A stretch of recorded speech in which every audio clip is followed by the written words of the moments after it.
أنا اللي نسيت الإزازة، إزازة مية النار لما جات لي السرحانة اللي بتجيلي دي. هو ملوش ذنب وأنا بستسمحك تسامحني.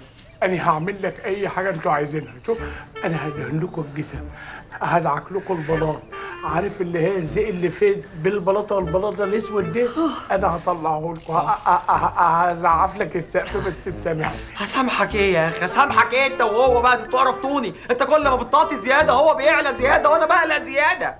دي مش حركات مستر لوك، اسمعني انا، ده بيلعب على المكشوف، ها يعني ما بيداريش وشه، خلي بالك.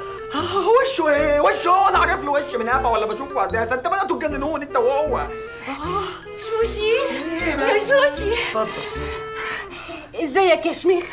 بارك لي يا حبيبي، بارك لي. انا هعمل كل التصميمات بتاعت مدام رفايدة هانم، هلبس كل الفرنسويين والايطاليين والتجمع يا شريف، التجمع كله.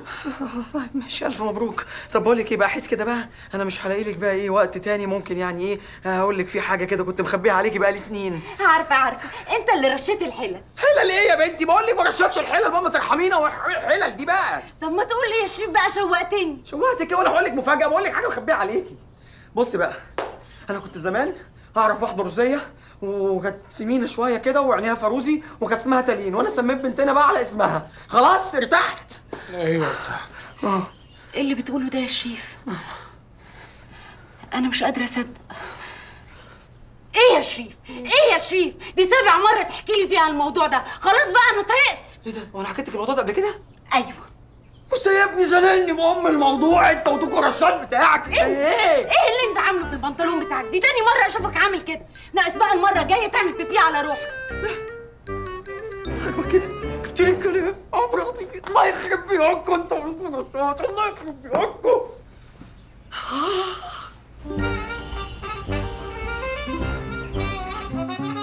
مشاهدينا، يعني هنكمل موضوعنا عن القرايب. قرايب يا جماعه اللي بيبقوا مفروضين على الواحد، كاتمين على نفسنا، مش عارفين نتخلص منهم. قرايب يا جماعه اللي بيبقى معاهم اسرارك، معاهم ألاعبهم، معاهم امراضهم النفسيه الخطيره. عشان كده لازم تتخلص منهم وبسرعه، لانهم بيبقوا خطر عليك. مش بس خطر عليك انت، لا، خطر عليك انت وعلى عيلتك وعلى مقدمتك ومؤخرتك. طبعا مش فاهمين انا بقول ايه، بس لو قابلتوا قريب زي ده هتفهموا. عشان كده لازم تتخلصوا منهم في اسرع وقت ممكن. مشاهدينا، بنطلع فاصل ونرجع نكمل برنامجنا معاكم. ابقوا معنا. يا سالي، يا سالي فين الضيوف؟ يا سالي هكمل برنامج لوحدي. في ايه يا شريف؟ مالك بتزعق كده ليه؟ ومالك عمال تتنطط على الكرسي كده؟ ما تقعد عادل. يا حبيبتي عندي ظروف تمنعني ان اقعد على الكرسي، واحتمال ما اعرفش اقعد على الكرسي لغايه اخر الموسم. خلاص؟ لا يبقى لازم تطاطي. انا مش انا اللي طاطي يا سالي، مش انا اللي طاطي. ايه اللي بتقوليه ده؟ لا خلاص، يبقى شوف لك حل مع صاحب القناه بقى. اتفضل. تعالى، ما تخافش، ادخل. تعالى. اقعد. اقعد على الارض. لا اقعد على الكرسي. إيه؟ يلا. ايه اللي انت عملته ده؟ عملت ايه يا فندم؟ انا ما قلتلوش حاجه، ده هو شافني وانا واقف بشتغل وبعيط.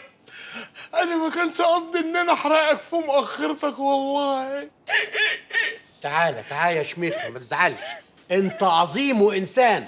يا فندم، ما هو المشكله مش فيه، المشكله في مستر دوكو الرشاش. وشميخة ذنبه ايه؟ ها؟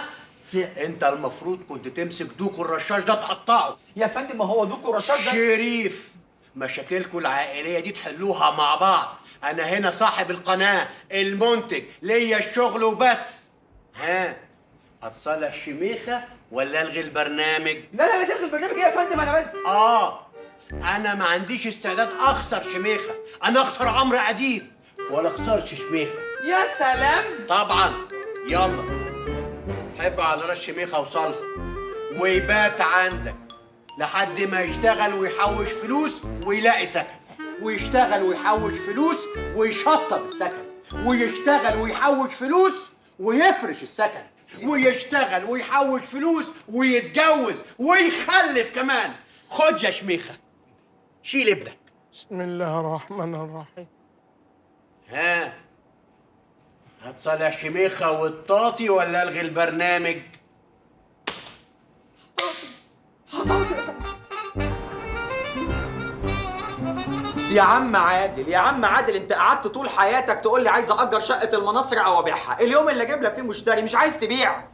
عايز ابيع بس كاش. يا سيدي ما هو شميخه معهوش كاش. ماليش دعوه. يا دي النيله، ما هو انا لازم الاقي له شقه يا جماعه ساعدوني. الله، واحنا مالنا؟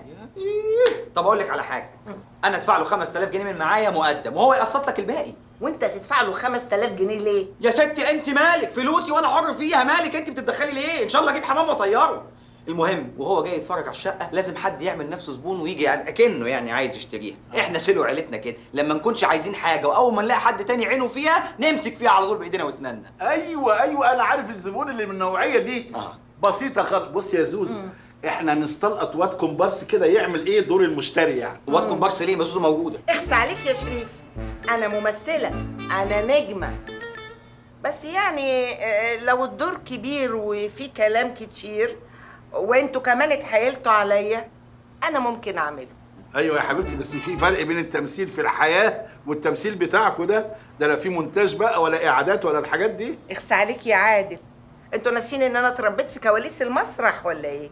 يا حبيبتي انت ممثله مش مؤلفه، في فرق كبير جدا بين الشغلانتين. يا سلام، طب ده انا اكتب سيناريوهات اجدع من تامر حبيب وتامر عبد الحميد وتامر عبد المنعم كمان، واجدع من الكتاب دول كلهم. انا بس اللي سايباهم ياكلوا عيش. طب والحوار يا زوزو؟ دي حاجه مفيش اسهل منها، اجيب لي كام مسرحيه عالميه اقراهم اشحن نفسي، وبجد بجد هتتفاجئوا. عنيده مراتي وعارفها. انا برضو انا بحب العند، بعز العند قوي. نجرب يا حبيبتي. طب المهم يعني موافق حضرتك؟ افكر.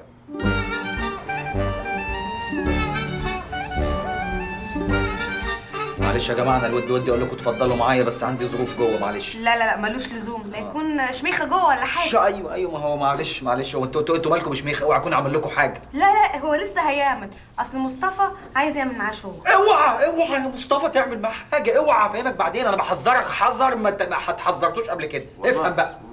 شفت؟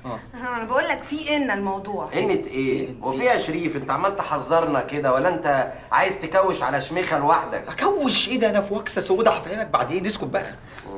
طيب شفت بقى؟ ايوه شفت. طيب شكرا، اتفضل ايه بتعزميني اقف معاكم في المدخل؟ لا قصدي اتفضل اقفل الباب. في وشكم كده عادي؟ ارزع الباب في وشها. مفيش مشكله والله متعودين، مفيش مشكله. سلام.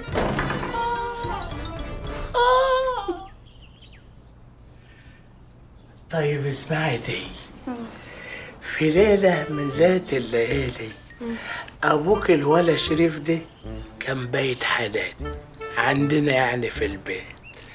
بعد ما سهرنا قمنا نمنا، صبح علينا الصبح بنبص لقينا أبوك شريف ده رجش المرتبة اللي كان نايم عليها دوكو. قعدنا نبص كده، دي مش ريحة دوكو دي، ايه ده؟ شريف كان عاملها على نفسه وراح رشش دوكو عشان يقدر الفضيحة. يا سلام.